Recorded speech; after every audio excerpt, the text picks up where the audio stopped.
Hello everyone. Now I'm like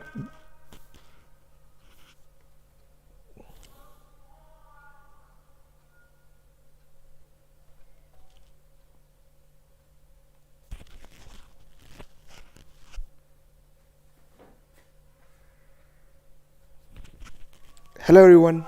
Thank you for joining today. This is the next session on the threat hunting, incident response and memory forensic. As we has discussed that we will come every day online and we'll discuss more on these topics.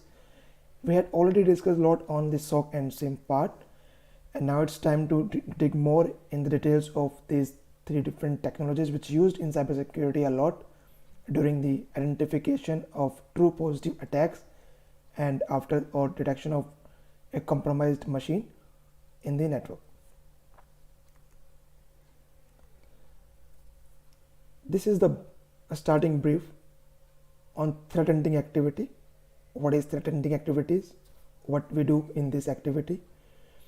Threat hunting is activity done by the team, intelligence team, SOC team, for identifying different threats available or present in the network. To identify the existing threat in the network, security team verify and validate different security alerts. They investigate on different SIM alerts. They look for the indicator of compromise connections from the internal machines or connection to or from this indicator of compromise in the whole network in all device logs. For example, if I have an email ID of a sender which send a phishing email as an indicator of compromise, I can use and do a swipe in the network to verify if there is any phishing email or a spam email have been delivered by the attacker or not. In threat hunting, we can also look for the misconfigurations. For example, allowing any communication from a critical server to outside on port 25, port 22, port 21, and identify threats available or present in the network. We look for the anomalies in the network as a part of threat hunting activities and identify the compromised machine in the network. Threat hunting does not just perform based on a specific keywords signatures, but it can also be performed based on the attempts or zero-day vulnerability, any specific signatures, specific keywords, specific string, or specific content in the logs.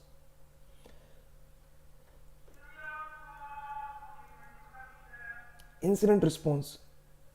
What we do in the incident response as a responsible team for CISA team handling this incident response, which has 6 different stages from preparation, identification, containment, eradication, recovery, and lesson learned. These all different phases are very important for the terms of security, to identifying, to validate, to confirm if the machine has been fully recovered from an attack, and to verify what are the different measures we have for detections and what are the measures we have taken for the containment. For example, blocking the IP addresses, removing the malware from the machines, doing the full patch on the machine, checking if any further communication have been observed or seen after the post compromise, and recovery steps. In the lesson learned, we discuss more about the mechanisms which give details about the lacks of the skills or the technology or the if any improvement we can do in terms of detection of these such kind of in future attacks. In memory forensics, we analyze data captured from a memory. Memory could be a RAM, a page file is half of the memory, which also called, because page files, save files are not a complete full memory, but it's like part of memory. We can use to analyze these different files as well. We can use dump file, we can use hibernate file, or in case of virtual memories or virtual file, for example, we also run the virtual machines. Those machines can also be saved memory in the form of .vem, .vmss, .vmsn, .vsv, and .save. The different stages, different steps like saved memory or snapshot or taking a dump of the memory can also be considered to investigate as a part of a memory forensics. But what are these different comparisons between the incident response threat hunting, memory forensics, and how we can identify the attack. So you would have a visibility to particular machine, logs, network packets. You can first identify the normal activities, which is normal. If you will exclude all normal activities, what you have, you can find the anomalies in the net, particularly by threat hunting, via incident response, or memory forensic. All these different activities will have to consider the same way. We have to first identify the normal activity, and then we have to identify the anomalies. And from the anomalies, we will identify the particular attack. If we consider a scenario of a phishing attack, in threat hunting activity, we identify or we look for the attacker email address, attacker IP address, if there is any URL, phishing URL present in the network, how many target recipients have been seen. In threat hunting, we will verify if there is any phishing attack happen by identifying by using the different indicator of compromise. For example, attacker address, recipient address, URL in the email, or IP address of the domain or the attacker machine, or others. In incident handling will make sure that if there is any attack happen for the phishing attack, we can take precaution measures to prevent any damage or an impact by blocking the IP address, blocking the domain name, blocking the URL, blocking the sender, identifying the target recipients, and other steps, which we already discussed in our book as well and in our course. In memory forensics, you will not block the IP address, you will not block the domain, you will look more details in terms of investigation with the RAM. You will check the process executed during the time, commands used to execute that process, network connection from the machine, DNS request, if there is a password, use an email ID as well dump in the memory. This all look similar, but the process for doing these all activities are different. So in other terms, we understand threat hunting activity is used for detecting any attack. It can be used after or before the attack. That means it's a pre and post compromise actions. We can use threat hunting activity for identifying any attack, or after happening any attack, we can also do threat hunting to validate if there is any other, or if there is any still malware present in the machine or not. Incident handling considered as a remediation procedure, and which happens always after the post compromise of the machine.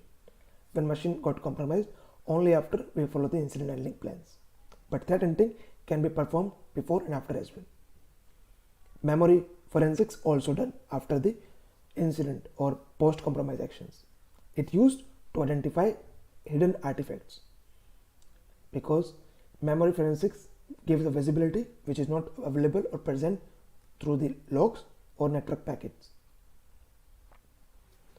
Now this is very going to be complicated if we will not understand the basics and if we will not understand the requirement of all these three different activities. We have already discussed detailed in the terms of like incident response and threat hunting. So in this session, we will more focus on the memory forensics, and will also cover our other parts, incident response and threat hunting as well. But to perform memory forensics, you have to always remember these different terms. KDBG stands for kernel debug data block, KPCR kernel preprocessor control region, executive process is for eProcess, PEB is for process environment blocks, and VAD virtual address descriptor, another DLL socket, etc. So you will say, I don't know about the KDBG, KPCR, eProcess, PEB, VAD, and other DLL sockets. In operating systems, if you would like to understand the execution of the process, everything happening in the machine by legitimate user, by compromised user account, or anything done by modern systems being captured by RAM. RAM contains all the informations, and KDBG provides the information, the pointers, location of the process. Everything which being done by modern systems will need a process or a user account or a system account or an account to execute that process. So we need to understand what are the processes executed during the time of the compromise, which user account have been used, or how it done the executions by a command, by user, by spanning another process, by injecting DLLs. So process execution is an important term, and you should understand the flow and understand differentiate between the execution of the process by system accounts and user accounts. They are system process which execute only by system itself. If you are seeing those process executed by user account, that's kind of anomalous for you. You can take more to identify any compromise. KDBG, kernel debugger data block, will provide you the information and the location of each process. But in memory, you need a specific location which can get through the KPCR.